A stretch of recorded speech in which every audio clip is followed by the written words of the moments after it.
Hello বন্ধুরা, এখন কথা বলবো ইন্ডিয়া ভার্সেস বাংলাদেশের টেস্ট ম্যাচ নিয়ে, যেখানে ঘরের মাঠে 12 বছর অপরাজিত ভারতের সামনে বাংলাদেশ। তো বৃহস্পতিবার থেকে চেন্নাই শুরু হতে চলেছে ভারত বনাম বাংলাদেশের টেস্ট ম্যাচ, যেখানে টেস্টের প্রথম ম্যাচে যেখানে বাংলাদেশের কাছে টেস্টে অপরাজিত ভারত। রোহিতরা দেশের মাটিতে ফেভারিট হিসাবেই নামছেন।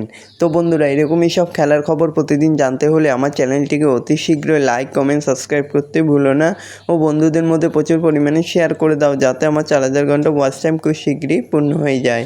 তো বন্ধুরা, বৃহস্পতিবার থেকে আজ থেকেই শুরু হতে চলেছে ইন্ডিয়া ভার্সেস বাংলাদেশের টেস্ট ম্যাচ, যেখানে বৃহস্পতিবার থেকে চেন্নাইয়ের মাটিতে দেখা যাবে ভারত বনাম বাংলাদেশের ম্যাচ।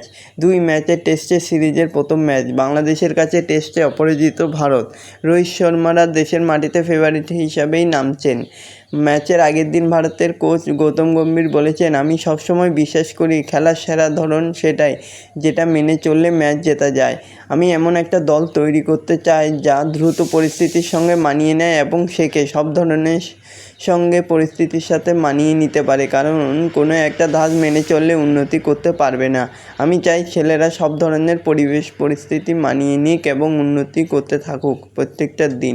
সেটাই আসল খেলাধুলোয়, কিন্তু ফলটাই আসল। আবারও বলছি, সেরা ধরনই যেটা মেনে চললে ম্যাচ জেতা যায়। তো বন্ধুরা, এরকমই সব খেলার খবর জানতে হলে আমার চ্যানেলটিকে অতি শীঘ্রই লাইক, কমেন্ট, সাবস্ক্রাইব করতে ভুলো না।